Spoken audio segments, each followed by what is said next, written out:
Hi again, Phil here from Revive My Ride, and in this video I'm going to show you how to do a Mercedes front wheel bearing adjustment. The first thing we need to do is get this car up onto axle stands, and then I'll show you how to check to see how much play there is in the bearing. So with the car jacked up off the ground and supported by an axle stand, the first thing you can do is grab the top and bottom of the wheel and do this sort of a movement, and you should be able to feel the play if the wheel bearing's out of adjustment, if it's too loose. Too much play may be an indication that there's wear in the bearing, and no play at all may indicate that the hub nut's been put on too tight, and this can cause the bearing to overheat and fail early. And there's also a more scientific way of measuring, but to do that we'll need to get this wheel off. Next I'm going to remove the brake caliper, and there's two bolts at the back and you'll need an 18mm socket for them.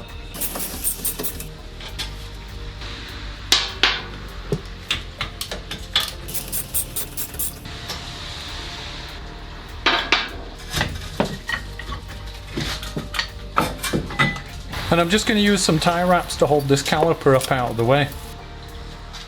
And now I'm just going to remove the brake disc, and it has one securing screw, which is a Torx T30. And of course now the disc will just come off. So the reason I removed the disc and the caliper is because I just couldn't get the angle in with my screwdriver in order to get that end cap off. And now obviously I have the access that I need, so I can go ahead and tack that off. Just working your way around.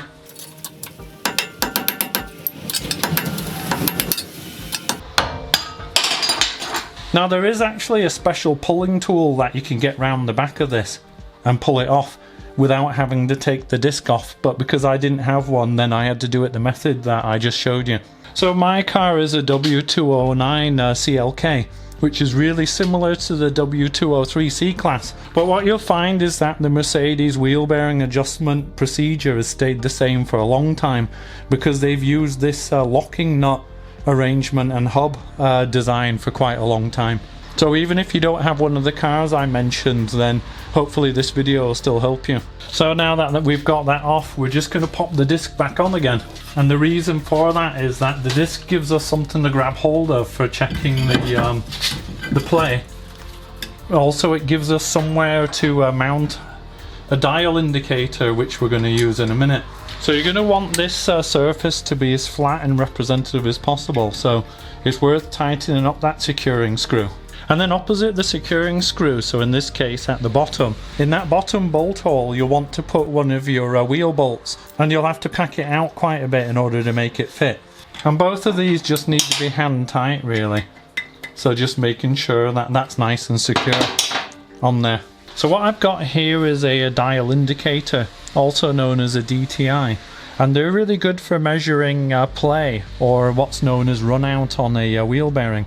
And what you need to do is set this dial indicator so it's showing 2mm, and that's because you don't want it set at 0, because it won't be able to measure below 0. So what you do is you compress the pointer a little bit, and 2mm is the standard amount, and then you reset the dial till it shows 0. So hopefully you can see that the pointer is resting against the end of the shaft there, and the base, magnetic base, is attached to the flat part of the disc. Now this outer part of the indicator reads in increments of 0.1 of a millimeter, but if you can just see the small dial in the middle, well, that's measuring whole millimeters. So what I need to do is get that small pointer pointing at the 2. And to do that, all you have to do is adjust the dial indicator inwards. And this doesn't have to be hugely accurate here. You just have to have the pointer compressed as approximately 2mm. Okay, so that's nearer 2.5, well 2.7mm, but that'll be okay. Because what I'm going to do now is turn this outer dial to 0, the dial indicator. And what you're always better doing is, you can see how I'm just flicking that. That's just ensuring that it comes back to the 0 point and the pointer's not sticking a little bit. Okay, so now that we've got that all set up, we're ready to check to see how much float we've got. Now this specification is between 0.1 and 0.2mm of float. So take note, it's not 0. So if there's no movement at all here, then it means the bearing's too tight. And you remember before we kind of tilted it? Well, that's because we were looking for play in the bearing, and that's just a rough check. But when you're checking with the dial indicator, what you want is the fully pushed in measurement versus the fully pushed out measurement. So let's go ahead and push this firmly inwards and see if that dial moves. Okay, so I'm pushing quite firmly there, and you can see it hasn't moved at all. Now let's go ahead and pull as firmly as we can. Okay, and so that's not moving either. So what that says to me is that nut is over tightened.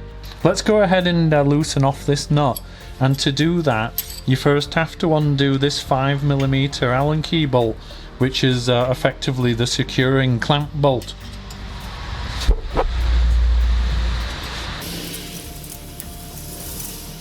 Okay, so that's that loosened off. It might look a little bit rough, but the easiest thing to get in to make a slight adjustment on this nut are a pair of adjustable grips.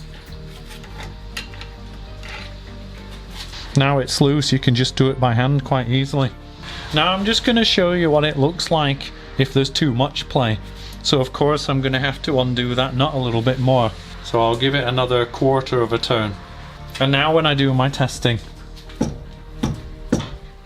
so you can see with a 1/4 of a turn it's going from almost 0 to 0.7. So that's float of 0.3, which we know is too much.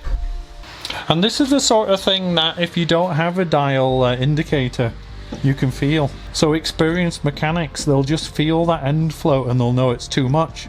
So I want that movement of the needle to cover a range of 0.1. So what I'm going to do is just tighten up that nut a little bit.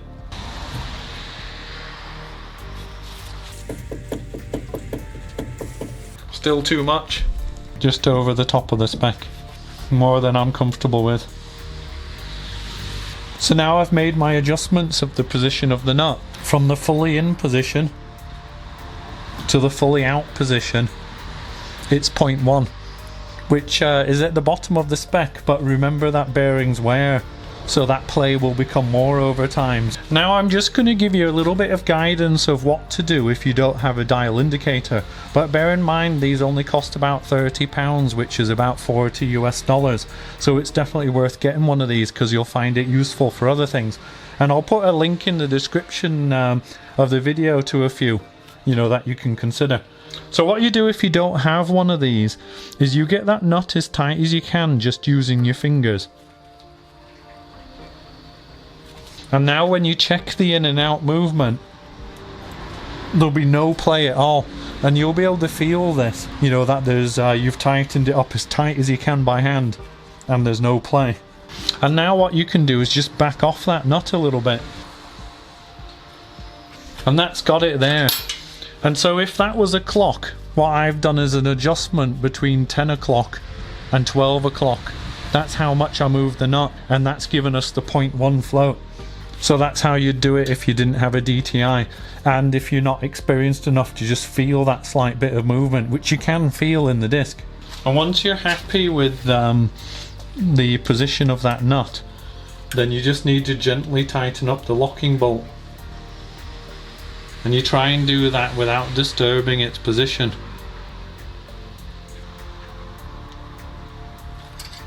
Just going to put this hub nut cover back in place. So just tapping it with a rubber mallet. Don't need this anymore, so just going to pop that loose. Just a little bit of copper slip or copper grease on the hub here. And that'll just make the wheel come off easier if I ever have to change it at the side of the road. So I cleaned up the brake caliper bolts earlier and applied a little bit of Loctite onto those, so they're ready to go. So I'm ready to get this brake caliper back on. So just cut it free from the tyre wrap and then just work it back onto the disc. And I'm just going to put these bolts in around the back. Just finger tight it first until I have them both in. And then the torque setting for the caliper bolts is 115 Newton meters.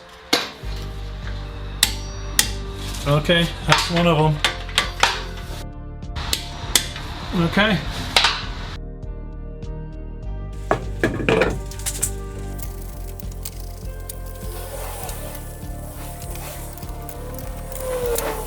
Okay, so that's pretty much all there is to a Mercedes wheel bearing adjustment. So I hope the video helped you, and if it did, then please give me a thumbs up because it really helps my channel. And if you want to see more videos exactly like this one, then please consider subscribing, and maybe I'll see you in the next video. Okay, thanks for watching, bye for now.